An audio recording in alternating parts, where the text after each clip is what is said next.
Hello, welcome to Eden Hope Academy. I am Kim Glanowski, the founder of Eden Hope Academy, and I am so delighted that you joined us for this online information meeting. Welcome, and I cannot wait to tell you how your child's life will be transformed into an independent, wisdom-filled thinker through this program. So let's get started.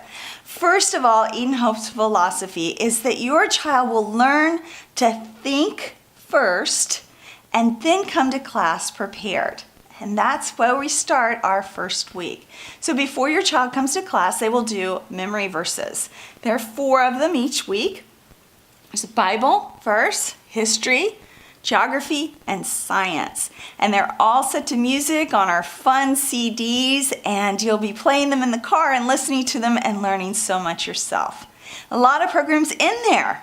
Memorize and that's it, but not us. That's our starting point. We feel like memory is the beginning of learning. It's what you're going to apply, but each week we build on how to think and not just pouring into our children. And that is what differentiates Eden Hope Academy from all other programs. So your child will also complete their activity book each week before they come to class. We have a large book that your child can get fully into, and it's 1 full page each week. So we'll do Bible, and we'll talk to them about the Bible verse, and then they will draw their own Bible picture. And why do we have you draw a picture? Well, it's because when you draw it, you have to think more deeply. You have to reason. You have to think of what it was that you're depicting. You just have to think so much more deeply about it. And then they do the same thing for history, where we read the verse that they're going to memorize or they have memorized, and then they draw a picture. And then we have a hero highlight each week. Now, hero highlights are to get your child interested in people who have done great things. So, for example, we might talk about Corrie ten Boom, and she hid Jewish people during World War II in the Netherlands. And so when we talk about her, we might apply her to the Bible verse. We might apply her to what was happening in Germany and throughout Europe during that time, during the time of World War II. And then we'll talk about what she did the rest of her life and how she used her experiences to glorify God. So our hero highlights are some of our most important parts because your child will be thinking differently about heroes. On this side, we've got these great pictures and that we discussed during our videos, and then they have a final science picture to draw and a geography where they just put a dot on it, but we discuss where the activities are taking place in the world. And finally, each week your children will do 3 timeline cards. Now, we've done the timeline card method where someone else has done them and we just go through them a million times, and children can usually say them, and about a year later they forget them. So that's where we started doing our own timeline cards. So each week there are 3 timeline cards that your child will do, and the timeline cards help your child to really take ownership of the information by drawing a picture, and then on the back they do 3 sentences or even 1 or 2 sentences about the topic, and moms can write these in for little guys. And then they have this natural language processing technique back here. And they're dots that link items together. So here we have Winston Churchill, who's linked to World War II and the Battle of Dunkirk, the Blitz of Britain, and radio. So each child will fill in these differently, and they will not do all of the circles because we're going to do some of the circles in class. So it's just a few to remind your child about the card, about the topic. So these are great. Your child will have a full book of them by the end of the year. They'll have about 74 of them by the end of the year, and it's something that you will treasure. It's something that you will always keep because your child will be so proud of their work on their timeline cards.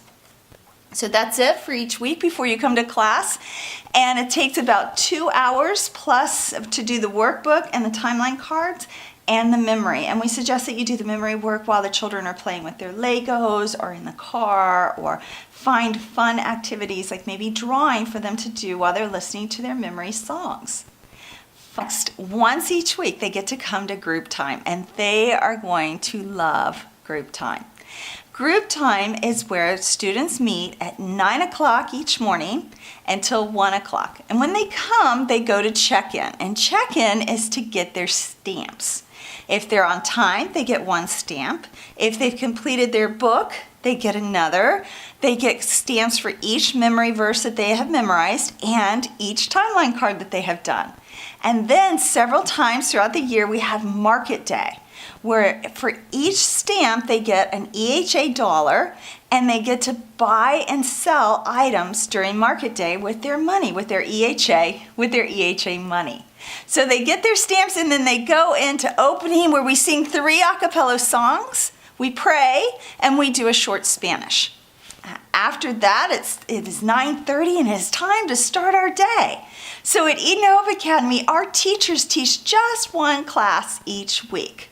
So they might teach art for 4 classes, or science for 4 classes, or ukulele and dance for 4 classes. That way our students are going from classroom to classroom to classroom in their groups, and it helps their brains to get readjusted between classes, and they're never sitting for more than 35 minutes. All right, so what do we do first? We have 4 classes generally in each group. Our oldest children will go to critical thinking skills first. Now in critical thinking skills, we have the green dot. Now the green dot is supposed to be like a TED Talk dot, and it's to encourage our students to be a true presenter, to be able to really capture his or her audience.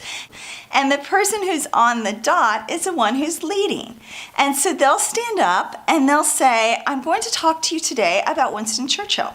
Now, your child will not go into when the person was born and when they died and then all of the dry facts about them. That is not what Eden Hope Academy is about at all. What we're about is capturing the moment in history, or capturing the person's essence so that we can discuss it. So here my son drew a bathtub to talk about Winston Churchill. You might think, why a bathtub?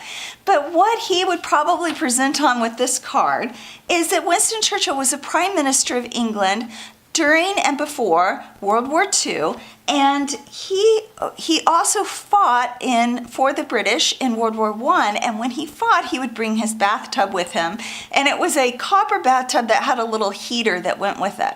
And so as he's talking to his fellow students about this person in the bathtub, he might be telling them that Winston Churchill had such a sense that he would be protected until God was ready to take him, but that he didn't worry. He wasn't overcome with fear or fright. And so he might relate that to someone in the Bible. And so on the back of here, he says Dunkirk.